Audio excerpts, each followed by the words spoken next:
Here's tonight's 9 at 9. In North Carolina, police say thanks to DNA evidence, they've cracked a cold murder case from more than 20 years ago. Back in 1999, a newborn baby in a trash bag was thrown from a moving car. Using forensic genealogy technology, investigators say they've identified the baby's mother as Deborah O'Connor. Her husband of 10 years says he had no idea about the case until deputies showed up. I've had spells. Excuse me. I've had spells crying. I haven't slept all night. O'Connor has been arrested and charged with first-degree murder. Here at home, a murder suspect taken into custody after exchanging gunfire with police. San Antonio police have identified that man as Greg Delgado. Police were called out for a car crash on Darby around 10 this morning. The driver had been shot in the chest. He died at the scene. Witnesses told officers a man in the passenger seat ran off. They eventually found Delgado. They say he raised his weapon and fired twice. One of the officers returned fire, but the suspect was not hit. None of the officers were hit, but one of their vehicles was, with 2 bullet holes to the driver's side door. One of the officers returned fire, but the suspect was not hit. He didn't have much of a chance to go anywhere, not with that kind of law enforcement. The suspect is expected to face multiple charges.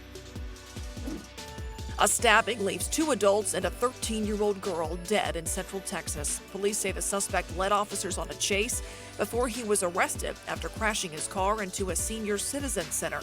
We don't know what the motive was for that stabbing. Spain's national police have dismantled a criminal organization that they say sexually exploited more than 200 women.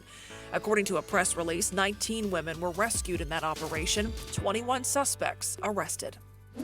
Here at home, a cigarette may be to blame for a Northside apartment fire. 8 units were damaged by the fire, displacing 12 residents. Half of those residents will be able to return to their apartments in about 1 day. The other half will not be able to return home. Everyone was safely evacuated. In New York, a brawl breaks out at a youth hockey game. That fight all caught on camera. There's no way that should happen. Wow.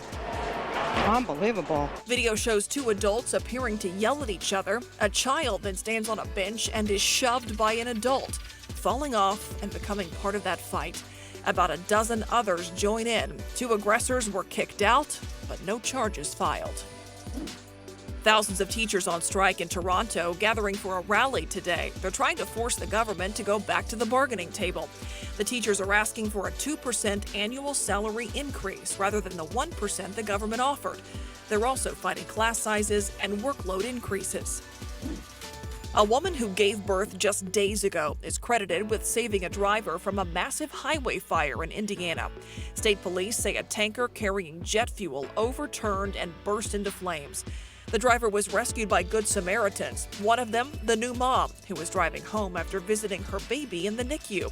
She saw the driver was on fire and quickly rushed to help pull him to safety just before those flames spread. I was like, just praying, like, God, please let me get out of here so I can go see my baby. The man she helped rescue remains hospitalized in critical condition. An enormous beehive found in the backyard of a California home. The homeowner said he noticed bees in his shed a couple of years ago. When he finally called pest control, they found a 70-pound beehive growing underneath the floor of that shed. Luckily, they were able to remove the hive and safely relocate those bees. To read more about these 9 stories, go to ksat.com.